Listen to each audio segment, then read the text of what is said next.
E aí, pessoal, Best Paz, mais uma vez aqui de volta junto com vocês e estamos finalmente na nossa última aula, né, de módulo avançado CTB, aí trabalhando aí esse tema de teologia básica da salvação. É uma alegria muito grande poder concluir essa disciplina, de saber que muitos de vocês têm me acompanhado, eu louvo a Deus por isso e espero que tudo isso possa servir de alguma forma para o crescimento de vocês através do seu entendimento aí das Escrituras e da salvação em Cristo Jesus. Amém? Então estamos aí na nossa última aula, hoje é a 10ª aula, né? Começamos aí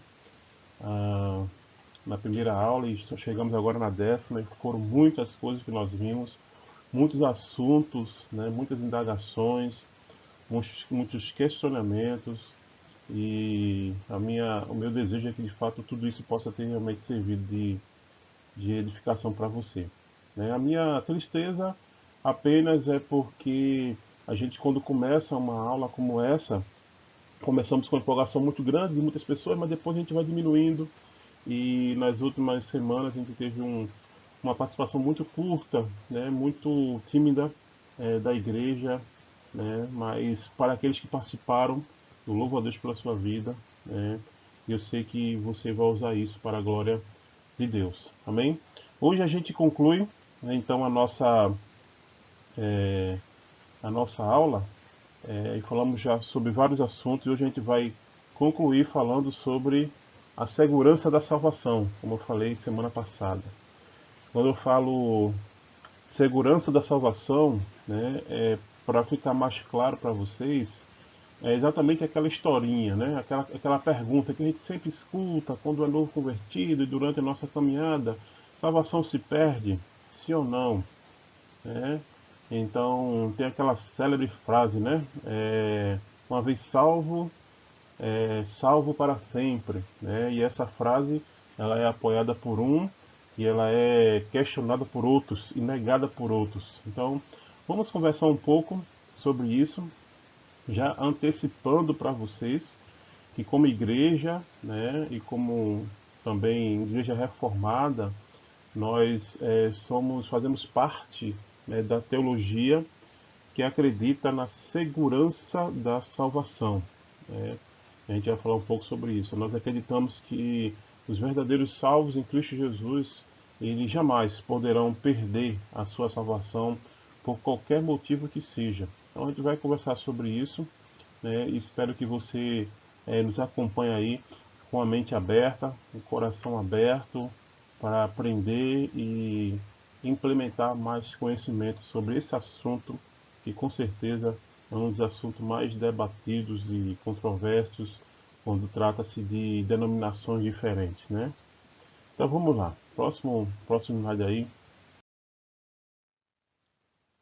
Vamos falar sobre bases bíblicas, né? Eu acho que eu podia trazer para vocês aqui vários argumentos filosóficos, vários argumentos lógicos sobre a questão da salvação, e a sua perseverança, mas eu queria trazer para vocês textos bíblicos, queria ler versículos com vocês. Eu acho que isso é mais importante, né? Os versículos, a palavra de Deus, ela vai trazer em si mesmo orientações para a gente entender se de fato a salvação ela é imperecível ou não, se a salvação se perde ou não. Então a gente vai trabalhar aqui em cima de 3 tópicos, né, o tópico A, B e C, e vamos começar falando sobre o plano de Deus, né, que envolve o Deus Pai.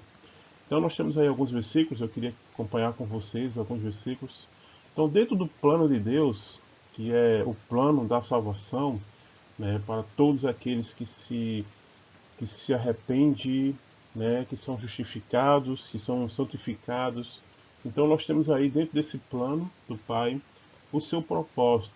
Qual é o propósito de Deus? Então a gente vai ver aí Hebreus, capítulo 2, versículo 10, e ele vai dizer o seguinte: ao levar muitos filhos à glória, convinha que Deus, por causa de quem e por meio de quem tudo existe, tornasse perfeito mediante o sofrimento o autor da salvação deles, né? Eu queria destacar para vocês o início desse versículo, quando fala ao levar muitos filhos à glória, né? Como é que esse texto aqui foi escrito há 2000 anos atrás e diz que Deus levou seus filhos à glória, né? O tempo verbal aqui diz que Deus não vai levar seus filhos para a glória, não diz que Deus está levando seus filhos para a glória, mas diz que Deus levou, né? Ou seja, nós, como filhos de Deus, já estamos na glória do Pai Celestial. É muito importante a gente, ao ler esses versículos, a gente prestar atenção, sobretudo, como eu falei, no tempo verbal. O tempo verbal é muito importante porque ele vai determinar se aquela ação já aconteceu, se aquela ação irá acontecer, né, ou se aquela ação está acontecendo, né? Então, isso vai trazer para nós orientação para a gente entender qual é o propósito de Deus, o plano de Deus em relação à questão da salvação. O outro texto aí é Efésios capítulo 1, versículo 4, que diz o seguinte, olha só: porque Deus nos escolheu nele, antes da criação do mundo, para sermos santos e irrepreensíveis na sua presença. Olha só, Deus nos escolheu antes da fundação do mundo, né? Ou seja, a nossa salvação, ela não foi garantida no momento que a gente entregou a vida a Jesus. A nossa salvação já estava garantida muito antes, né, de Deus ter criado todas as coisas, né, como dizem alguns teólogos, né? Quando Deus disse haja, antes que Deus dissesse haja luz, ele disse haja cruz. É o Cordeiro de Deus.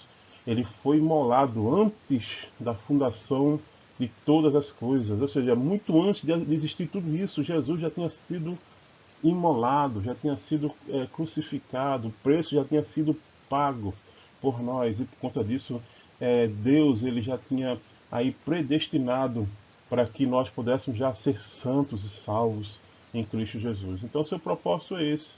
Vamos aqui ver um pouco a sua promessa. Qual é a promessa de Deus em relação ao plano da salvação? João, aí é uma sequência de versículos, pegando João. João 3,16, você já conhece, né? Um dos textos mais talvez conhecidos nosso, que fala porque Deus tanto amou o mundo que deu seu Filho unigênito para que todo aquele que crê não pereça, mas tenha a vida eterna, né? Olha aí o tempo verbal aqui usado para que tenha, né? Todos aqueles que acreditam em Jesus Cristo, que tem Jesus Cristo, ele tem a vida eterna, ou seja, ele não terá a vida eterna no futuro. Ele não está construindo a vida eterna, mas ele tem aí a vida eterna. Versículo 36 vai dizer: quem crê no Filho tem a vida eterna, né? Já quem rejeita o Filho não verá a vida, mas a ira de Deus permanece sobre ele. Então, mais uma vez aí trazendo a ideia do tempo que nós, quando acreditamos em Jesus, nós temos definitivamente a vida eterna e nada pode nos afastar disso. Outro texto é de João capítulo 5, versículo 24, que diz o seguinte: eu lhes asseguro, olha a palavra de Deus, de Jesus, para assegurar nós. Quem ouve a minha palavra e crer naquele que me enviou, tem estabelecimento, tem a vida eterna e não será condenado. Olha só, dois verbos aqui, um no presente, né? O presente contínuo, aquele que crê nas minhas palavras tem, e o outro verbo é o verbo futurístico, dizendo que não será, ou seja, aqueles que têm Jesus não será no futuro condenado, né? Independente das circunstâncias que venham acontecer, independente das quedas que ele irá ter, mas quem de fato tem Jesus no presente contínuo, ele no futuro não será condenado, mas já passou da morte para a vida eterna. Você acredita que você já está na vida eterna? Que você já tem a vida eterna e ainda não vai adquirir? Então, você já tem a vida eterna. Então, E o outro texto é 1 João, capítulo 5, versículo 11, que diz que o testemunho é este: aquele que crê no Filho de Deus tem a vida eterna, né? Aquele que não crê também não tem a vida eterna. Mais uma vez trabalhando essa questão aí da promessa de Deus. E a gente sempre diz que Deus não é homem para se arrepender das suas promessas. O que ele prometeu, ele vai cumprir. Aqui o próximo ponto fala sobre o poder de Deus, né, em relação ao seu plano. E a gente vê aí João capítulo 10, versículo 29, vai dizer: meu Pai que as deu para mim é maior do que todos. Ninguém as pode arrancar da mão do meu Pai. Quem é poderoso para arrancar da mão do Pai as vidas das ovelhas que seguem a Jesus? Então ninguém, né? Então destacando aqui o poder de Deus em relação à nossa perseverança na salvação, guardados em Cristo Jesus. Romanos capítulo 8, versículo 31, vai dizer: que diremos, pois, diante dessas coisas? Se Deus é por nós, quem será contra nós?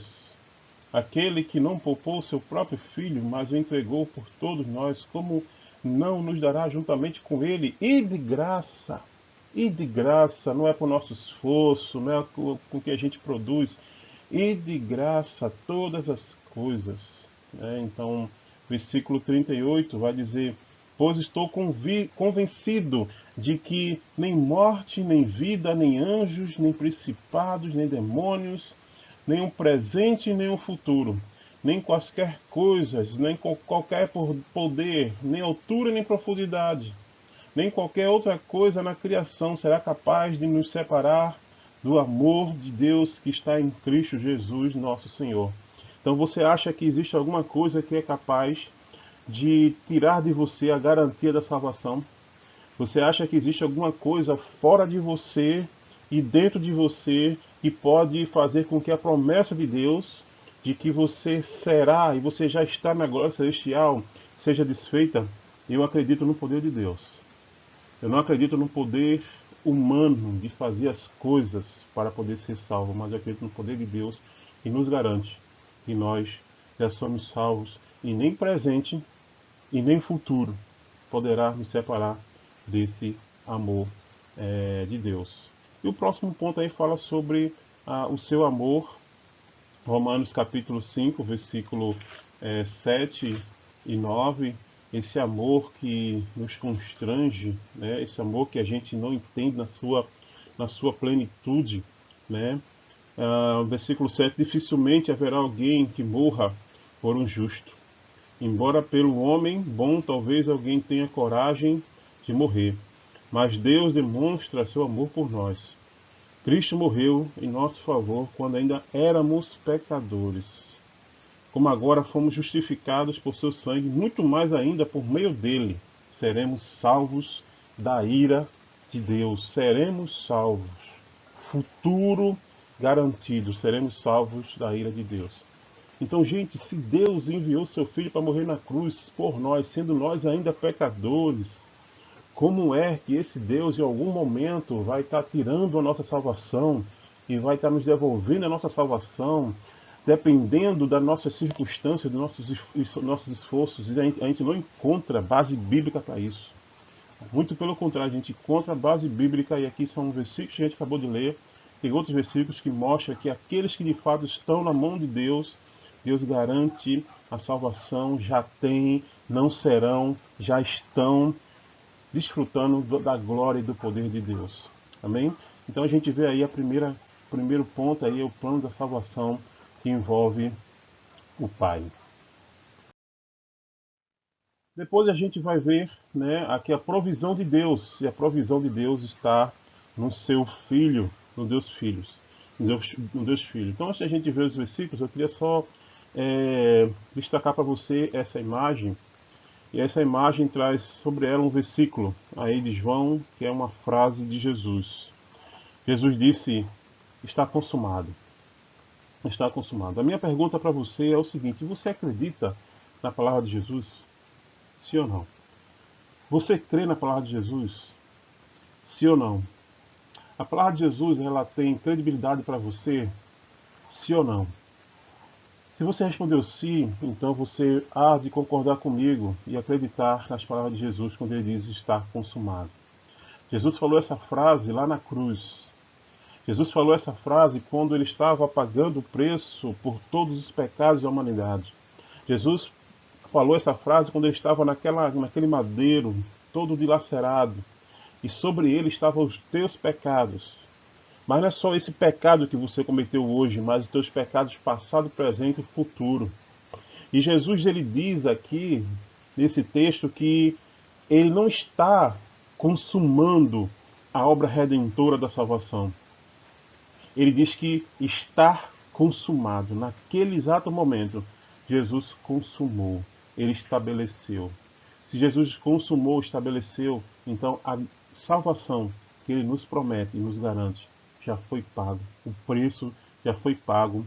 E o grande problema da religião, o grande problema da crença de que a salvação se perde, é que de alguma forma nós temos que exercer um papel nesse processo de ganhar a salvação.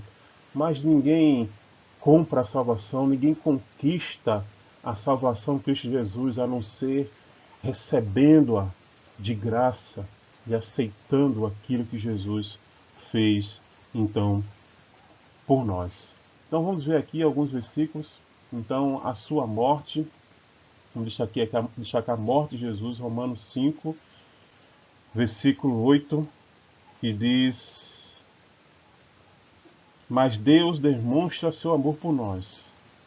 Cristo morreu em nosso favor quando nós ainda éramos pecadores. Outro texto, Hebreus capítulo 5, versículo 8 e versículo 9, diz o seguinte: Embora sendo filho, ele aprendeu a obedecer por meio daquilo que sofreu. E, uma vez aperfeiçoado, tornou-se a fonte da salvação eterna para todos os que lhe obedecem. E outro texto aqui, 1 João, versículo 2, capítulo 2, versículo 2, 1 João 2, 2, que diz: Ele é a propiciação pelos nossos pecados, e não somente pelos nossos, mas também pelos pecados do mundo todo. Então ele fala sobre a sua morte, a sua ressurreição, a ressurreição de Cristo, Romanos capítulo 4. Romanos capítulo 4, versículo 25, vai dizer o seguinte. Romanos 4, 25. Ele foi entregue à morte por nossos pecados e ressuscitado para nossa justificação. Efésios capítulo 2, versículo 6, diz o seguinte: Deus nos ressuscitou com Cristo e com Ele nos fez assentar nos lugares celestiais em Cristo Jesus. Olha mais uma vez aqui a expressão do tempo verbal. Deus nos fez ressuscitar junto com Cristo. No dia que a gente se arrependeu, entregou nossa vida a Jesus, nós ressuscitamos junto com Cristo. Essa ressurreição do Espírito, essa ressurreição da alma, essa ressurreição que acontece de forma definitiva e nada pode desfazer isso. A intercessão de Jesus, lembrando aí que Jesus intercedeu por nós, Jesus já sabia das nossas lutas, das nossas batalhas, e ele intercede por nós. E também o seu poder, eu queria ler só esse texto aqui de João, você pode ler depois os outros textos, João capítulo 10, versículo 28, onde o próprio Jesus, ele diz, 10, deixa eu ver aqui, 28, eu conheço, eu lhes dou a vida eterna, e elas jamais perecerão. Jamais perecerão. Elas jamais perecerão no futuro. Ninguém as poderá arrancar da minha mão. Ninguém poderá. Então aí garantia de Jesus, do Filho, né, por meio da sua morte, da sua ressurreição, da sua intercessão por nós, do seu poder, de que a salvação é garantida para todos aqueles que definitivamente, verdadeiramente se renderam à cruz de Cristo. E depois a gente chega aí falando sobre, então, o poder de Deus, né? Poder de Deus, que é o poder do Espírito Santo. E quando a gente vai falar sobre a salvação na perspectiva do Espírito Santo, a gente vai falar sobre a habitação do Espírito Santo, né, na vida de todos aqueles que entregam a sua vida a Jesus. Né? João capítulo 14, Jesus ele fala sobre essa pessoa, essa terceira pessoa da Trindade que seria enviado, né, para nós. João 14, versículos 16 e 17. Eu lhe pedirei ao Pai e ele lhes dará outro conselheiro para estar com vocês para sempre. O Espírito da verdade. O mundo não poderá recebê-lo porque não o vê nem o conhece, mas vocês o conhecem, pois ele vive com vocês e estará em vocês. Ele vive em vocês e ele estará em vocês. Ainda sobre essa habitação, a gente vai ver lá em Romanos, né, capítulo 8, versículo 9, o seguinte, Romanos 8, versículo 9. Entretanto, vocês não estão sob o domínio da carne, mas do Espírito Santo, se de fato o Espírito de Deus habita em você. Então, se o Espírito Santo habita de fato em nós, nós não estamos mais sob o domínio da carne e do pecado, mas somos sob o domínio de Deus, porque nós pertencemos aí a Deus. Eu vou ler aqui esse texto de Efésios, Efésios capítulo 2, versículo 22, que diz o seguinte: nele vocês também estão sendo edificados juntos para se tornarem morada de Deus por seu Espírito. Então é o Espírito Santo nesse trabalho de nos construir para que nós sejamos definitivamente, né, salvos em Cristo Jesus, para nós sermos moradas de Deus. Aqui fala sobre o batismo do Espírito Santo, 1 Coríntios 12, nós fomos batizados num só Espírito. E eu queria destacar aqui os textos que falam sobre o selo do Espírito Santo. Eu queria ler esses versículos aqui com vocês. O primeiro é de 1 Coríntios, no capítulo 1, versículo 22. 1 Coríntios 1, 22.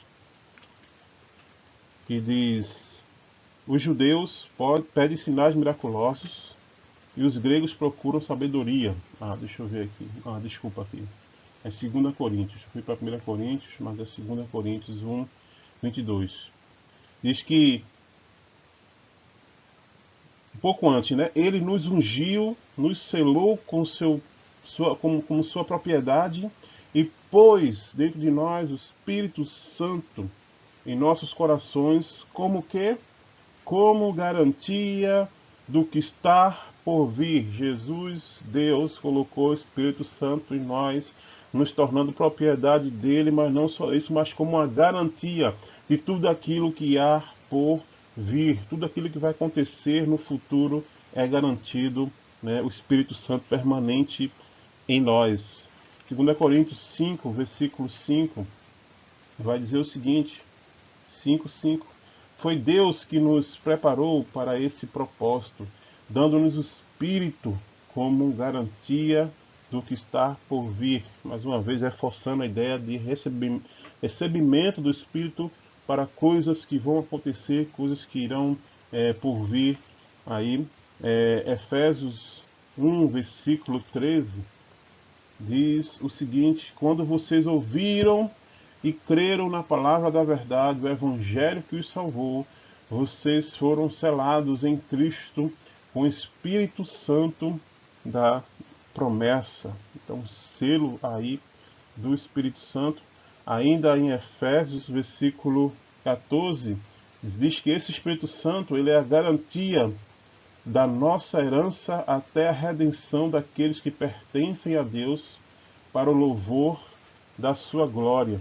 E no versículo 4, capítulo 4, versículo 30, vai falar sobre nosso comportamento em relação ao Espírito Santo. Não entristeçam o Espírito Santo de Deus, com o qual vocês foram selados para o dia da redenção. Perceba que mesmo nesse versículo que fala para a gente não entristecer o Espírito Santo de Deus, em momento algum a gente vai dizer que esse Espírito Santo de Deus ele sai de nós, ele nos abandona, ele nos deixa órfãos, porque os textos que a gente leu são vários, fala que esse Espírito ele é a garantia, ele é a promessa de Deus para tudo aquilo que vai acontecer, para as coisas que vão de vir no porvir. Então, gente, eu acho que esses versículos todos aqui são versículos substanciais que nos mostra e nos traz a certeza dessa garantia da salvação, dessa perseverança da salvação dos santos, lembrando que esses santos ainda são pecadores, ainda vivem num processo de peregrinação, deixando as roupas velhas e revestindo as roupas novas, né? Porém, né, independente do que isso seja, ou independente do que a gente faça, os verdadeiros santos, eles sempre progridem, eles sempre se arrependem, eles sempre buscam o crescimento em Cristo Jesus. Então a gente pode trazer uma possível conclusão aqui, dizendo que toda a Trindade está envolvida na obra da redenção. Você percebeu isso? Né? O plano de Deus, o Pai, a provisão de Deus, o Filho, e o poder de Deus, o Espírito Santo. A Trindade toda está envolvida na obra da redenção, na obra da salvação. Portanto, a salvação não é algo que se possa ser tratada como uma banalidade, como algo que se tem hoje e se perde amanhã. A salvação ela é imperecível, porque o próprio Deus garante essa salvação. Eu fico assim pensando quanto é difícil para as pessoas que acreditam que a salvação se perde por conta dos pecados cometidos. Eu fico pensando na agonia dessas pessoas de pensar, rapaz, será que eu consegui pedir perdão pelo aquele pecado? Será que o Espírito Santo saiu de mim?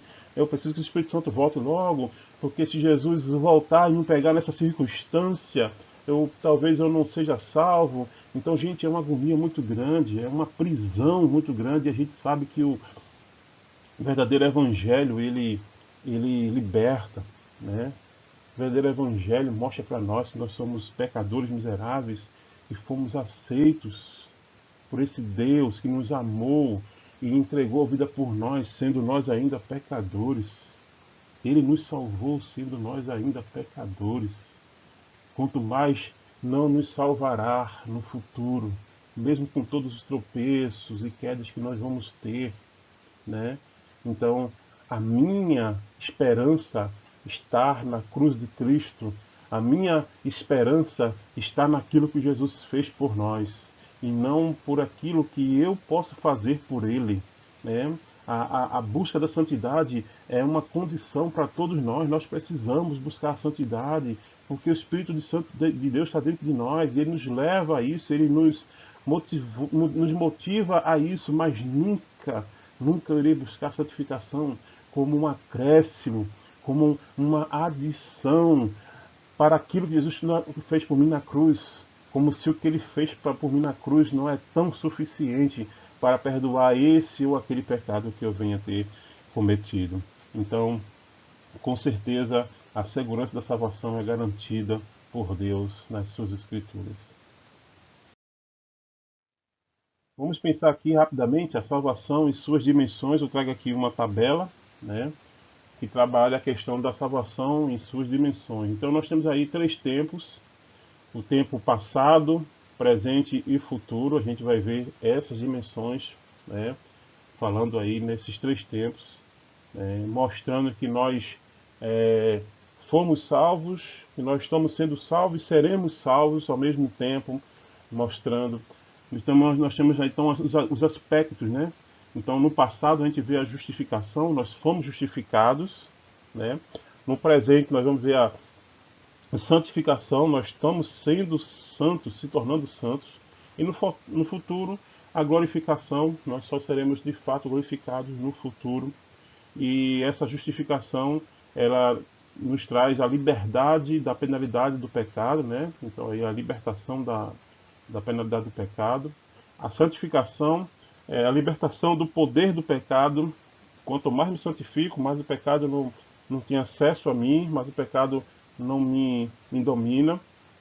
E também a glorificação, a libertação da presença do pecado, porque quando nós estivermos em Cristo Jesus plenamente, nós seremos totalmente libertos da presença do pecado aí em nós. Um grande problema nosso é que a gente olha a salvação do ponto de vista humano, mas quando a gente olha para Deus e consegue entender algumas coisas, como por exemplo, como é que Deus encara o tempo? Será que Deus ele se submete ao tempo que nós temos, ao Cronos? Com certeza não. Deus ele está ao mesmo tempo no passado, no presente e no futuro. Então Deus, ele, quando olha para nós, ele vê tudo, já aconteceu, né? Então Deus ele não se prende a isso. Então quando Deus garante para nós a salvação, ele sabe o que já aconteceu lá na frente, ele sabe como vamos nos comportar lá na frente, porque ele está além do tempo, ele está além do espaço.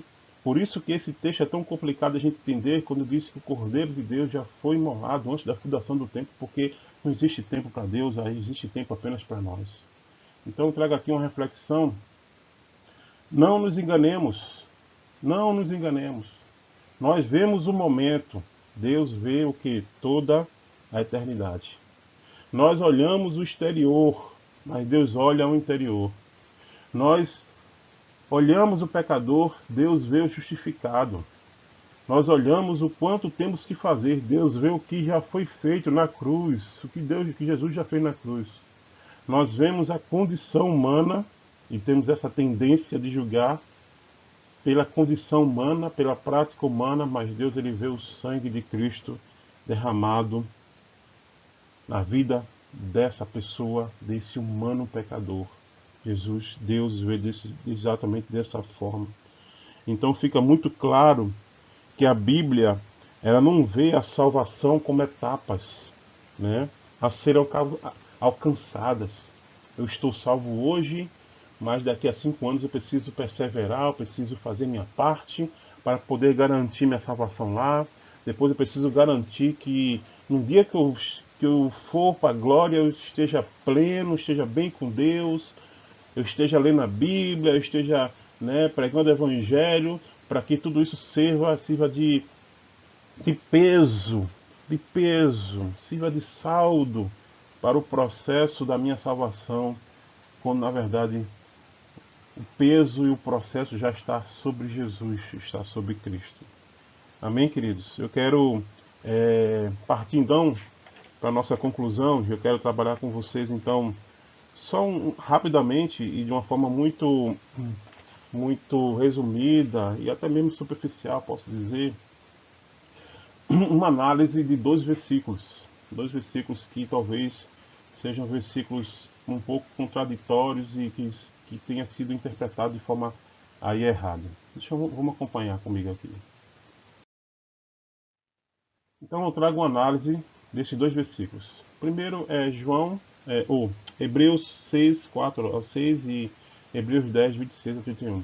Por que eu trouxe esses versículos? Eu trouxe esses versículos porque talvez uma das bases mais usadas, um dos argumentos mais usados pelos arminianos, né? E os arminianos é o grupo de teólogos, de pessoas que interpretam a Bíblia a partir da perspectiva de que a salvação ela se perde, que a salvação ela é conquistada. Essas pessoas acreditam na graça de Deus, essas pessoas acreditam na cruz de Cristo, ela acredita que a salvação é pela graça, mas eles continuam acreditando que a salvação, né, ela tem que ser conquistada e que de alguma forma a gente pode perder a salvação.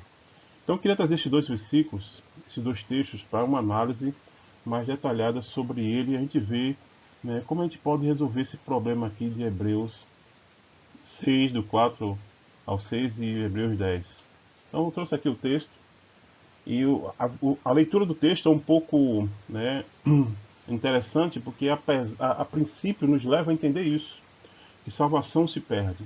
Então diz exatamente o seguinte aqui: ora, para aqueles que uma vez foram iluminados, provaram o dom celestial, tornaram-se participantes do Espírito Santo, experimentaram a bondade da palavra de Deus e os poderes que era e os poderes da era que há de vir, e caíram, é impossível que sejam reconduzidos ao arrependimento, pois para si mesmos estão crucificando de novo o Filho de Deus, sujeitando-o à desonra pública. Então, nossa, a gente lê um versículo desse e pensa, não, aqui está falando de um crente, de um salvo. Porque um salvo, ele é iluminado, o salvo, ele prova do dom celestial. Uma pessoa que é salva, ele torna participante do Espírito Santo, não é verdade? Então, se essas pessoas caem, então é impossível que sejam conduzidos ao arrependimento. Inclusive, gente, esse versículo aqui é um dos versículos que é mais usado para aterrorizar a vida de muitas pessoas. Tem muita gente que abandonaram a igreja, abandonaram a fé, porque chegaram à conclusão que caíram em alguns pecados, que para eles, segundo a pregação desse texto, é impossível eles poderem de fato se arrepender novamente. Inclusive é um texto que levaram muitas pessoas ao suicídio. Eles não suportaram entender de forma talvez errônea que cometeram alguns pecados que era impossível Jesus perdoá-lo novamente, né? Então, como é que a gente pode entender esse versículo? Para a gente entender esse versículo, a gente precisa entender um pouco sobre a questão do livro de Hebreus. Você já parou para pensar por que o título Hebreus? Porque o livro de Hebreus tem o título Hebreus. Ele foi escrito por um autor desconhecido e esse livro foi escrito para judeus convertidos a Cristo, que estavam dispersos, estavam espalhados por várias regiões, né, por conta da perseguição ali da igreja primitiva. E esses judeus convertidos, em alguma etapa da sua caminhada, eles começaram a regredir na fé cristã.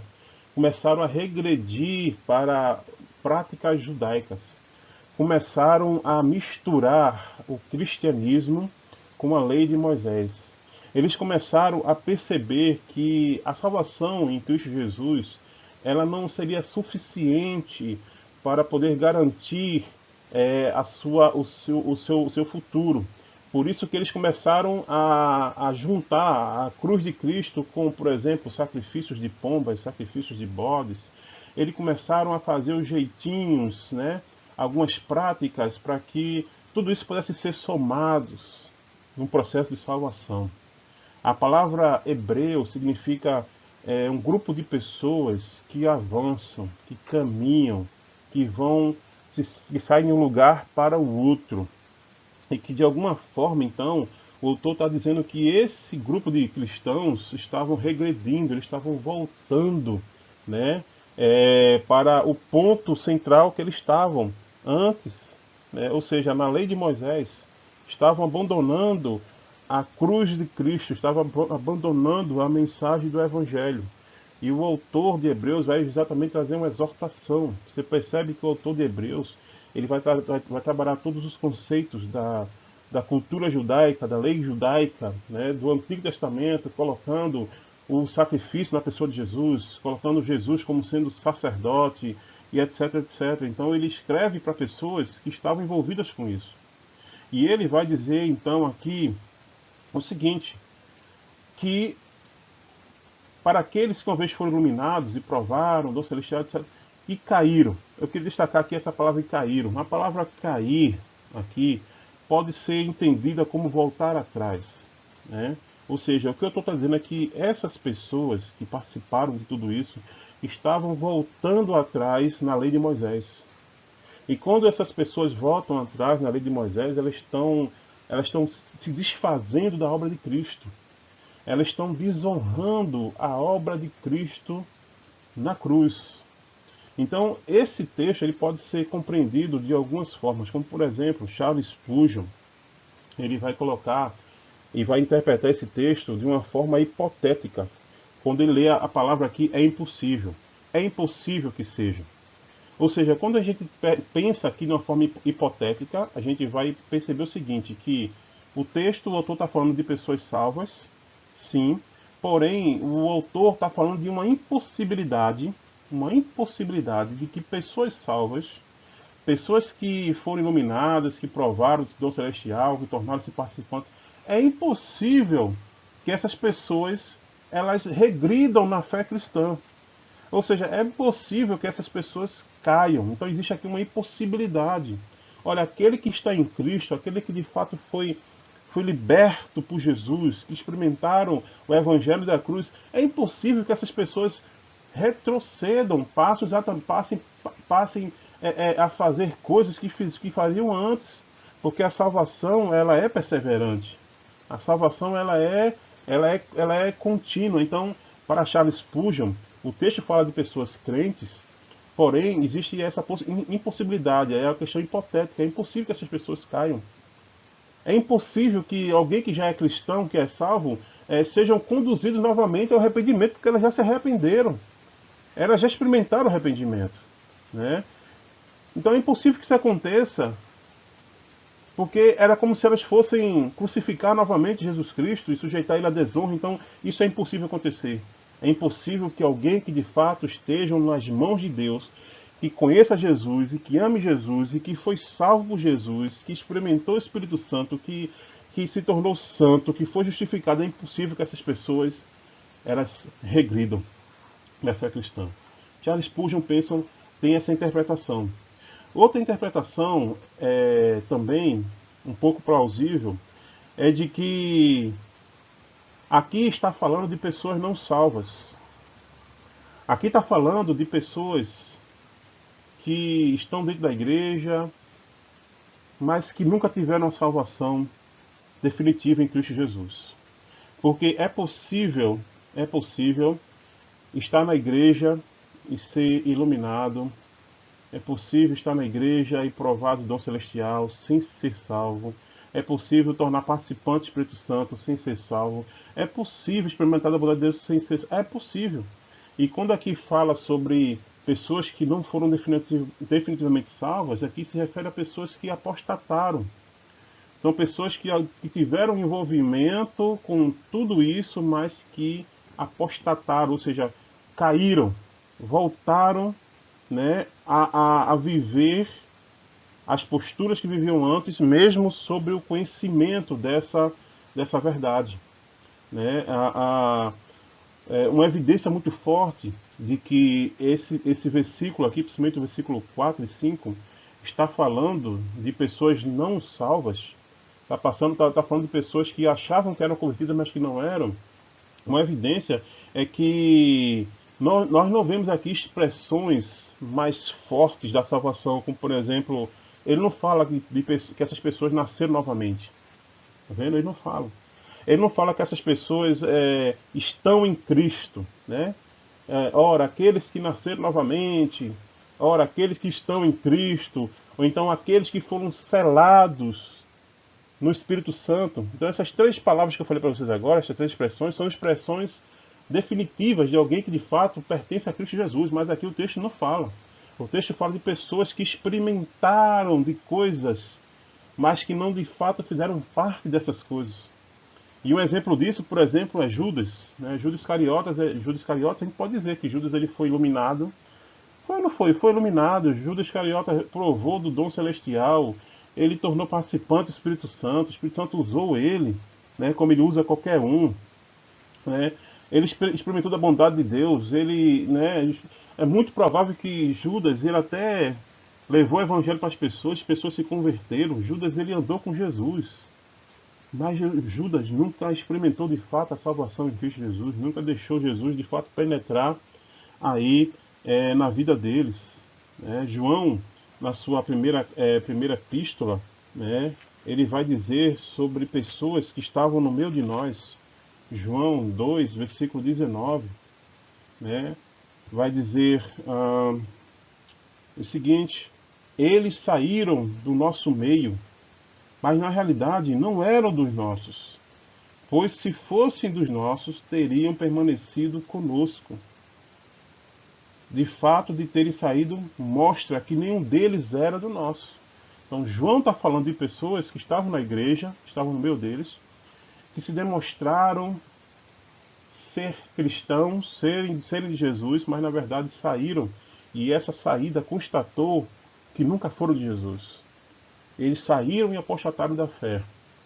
Que é outro exemplo de pessoas que podem passar por todo esse processo aqui e nunca ser salvo, É o que Jesus diz, que no último dia muitos chegarão até ele e vão dizer: Senhor, Senhor, em teu nome nós expulsamos demônios, em teu nome nós fizemos prodígios, nós fizemos maravilhas, nós fizemos milagres, em teu nome nós profetizamos, nós pregamos a palavra, em teu nome, em teu nome, em teu nome.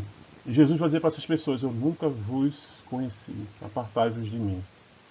Então, esse texto aqui é um texto exortativo, né, para que não só os cristãos de Hebreus, mas também cada um de nós possamos avaliar se de fato nós temos a nossa salvação garantida em Jesus, se de fato nós nos arrependemos, se de fato nós pertencemos a Cristo, se nós fomos selados, ou se estamos vivendo apenas um engano de estar no local sem fazer parte definitivamente desse lugar.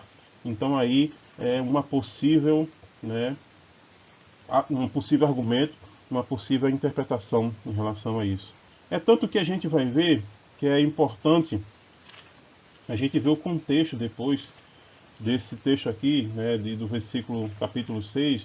Se você for ler depois, você vai ver o seguinte: versículo 7 vai dizer o seguinte: pois a terra que absorve a chuva, que cai frequentemente e dá colheita proveitosa àqueles que a cultivam, recebe a bênção de Deus.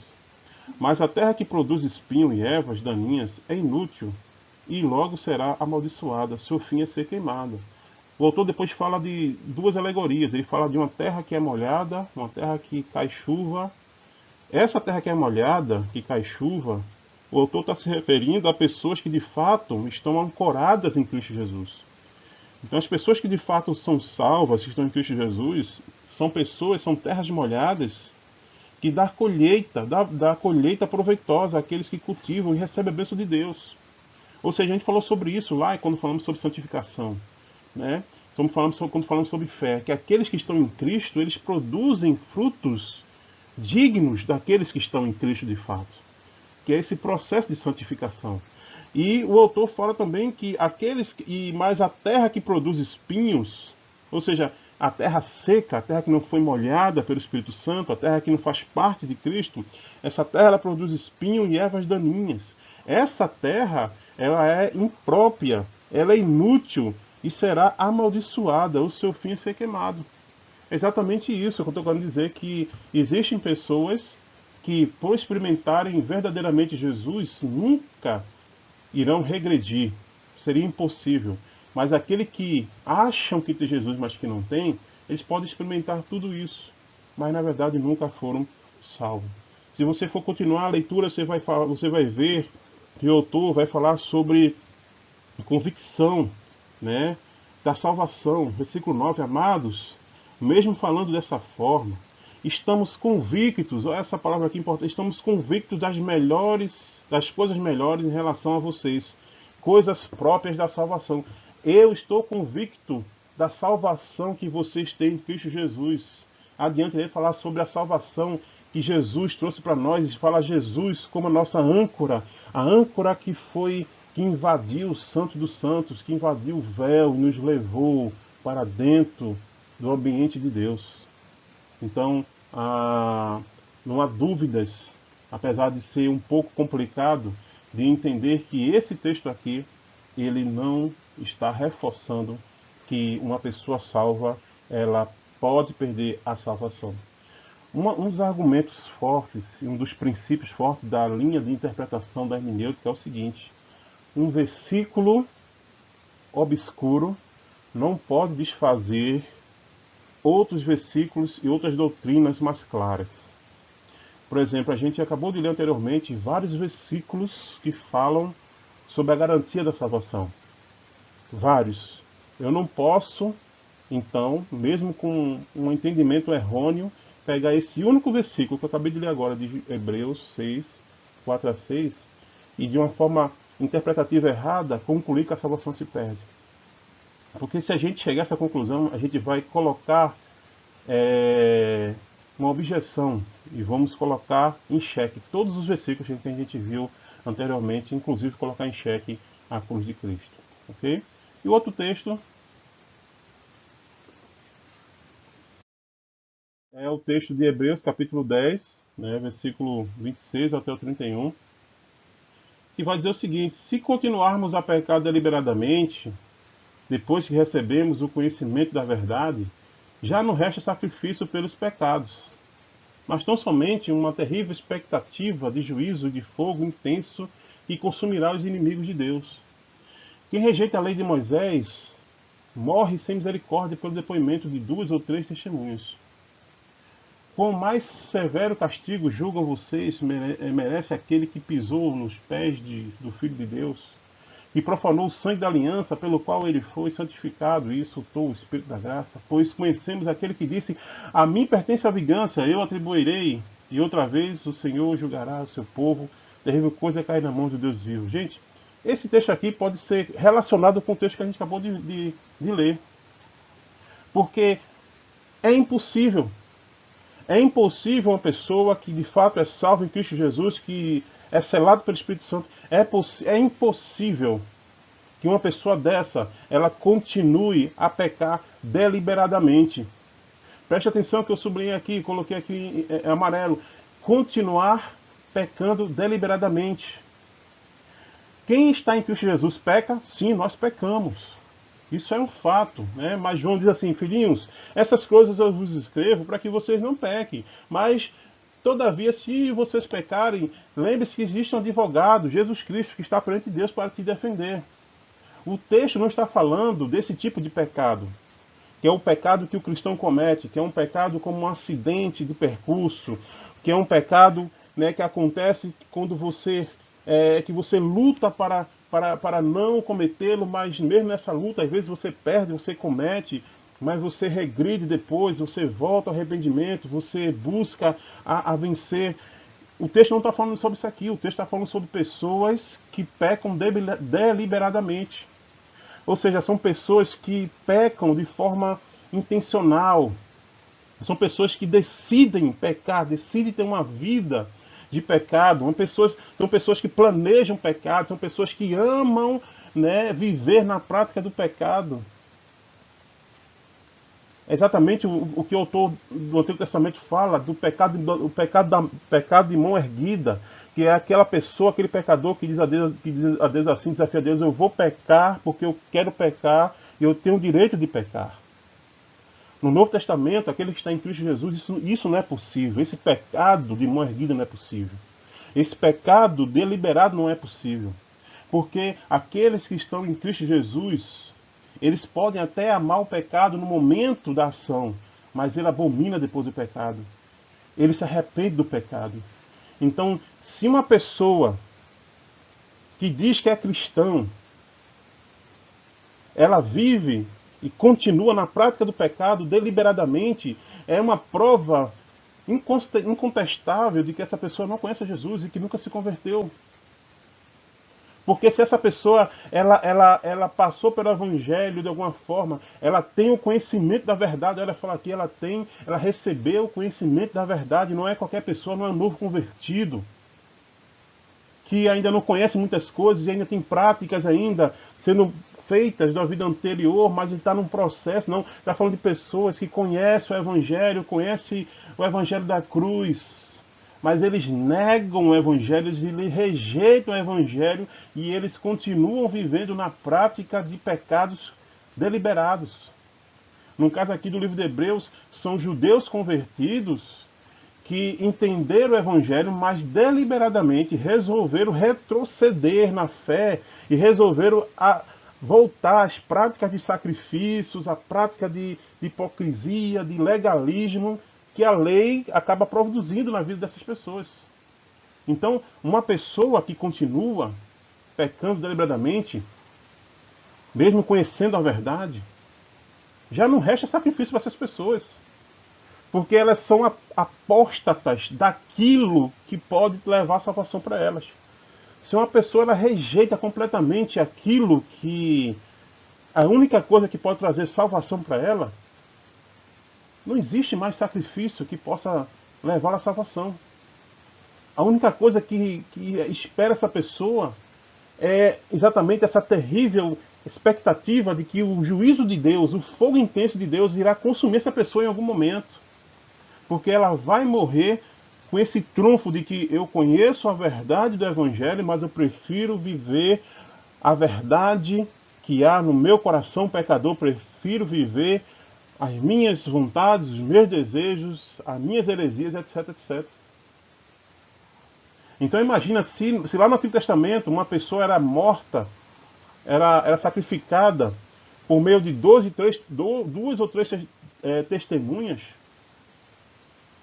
era apedrejada, quanto mais o castigo de Deus será severo para essas pessoas que, de alguma forma, pisam no Filho de Deus, profanam o sangue da aliança, pelo qual lhe foi santificado, insultou o Espírito da graça. Então, para essas pessoas, gente, não há condições de salvação, enquanto elas continuarem nesse caminho, nesse percurso. Então, aqui não está falando de pessoas salvas que continuam pecando deliberadamente. Isso aqui é impossível. Quem está em salvo em Cristo é impossível pecar deliberadamente. Mas fala de pessoas que, ao conhecer a verdade, resolveram rejeitar essa verdade e viver contra essa verdade. Então, aí são as minhas teorias, minhas explicações. Você pode ter a sua também, mas é uma forma de a gente concluir então nossa aula e dizer que a salvação é garantida em Cristo Jesus. Gente, eu quero agradecer a Deus pela sua vida, dizer que Deus possa te abençoar cada vez mais, que tudo isso que a gente viu aqui, estudou, não só nessa aula, mas também todas as aulas, possa servir de crescimento a você, como eu falei antes. Quero terminar orando contigo e a gente concluir nossa disciplina hoje. Pai, muito obrigado pela salvação em Cristo Jesus e por essa garantia que nos é colocada. Não depende de mim, dependeu de Jesus. E ele já fez, ele já pagou o preço. O Cordeiro foi imolado antes da fundação do mundo, em favor de mim, de cada irmão em Cristo. Que nós possamos perseverar, Deus, na nossa santidade e na nossa busca ao Senhor, para que nós possamos te agradar cada vez mais.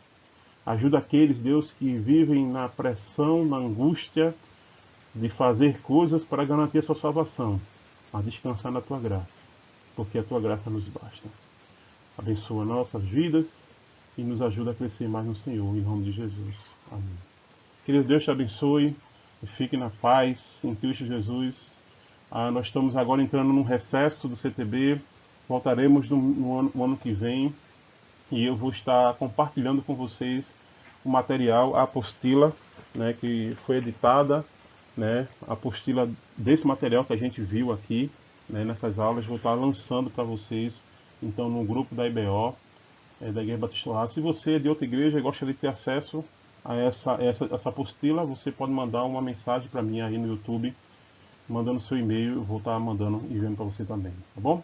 Deus abençoe, beijo no coração de todos vocês, amém?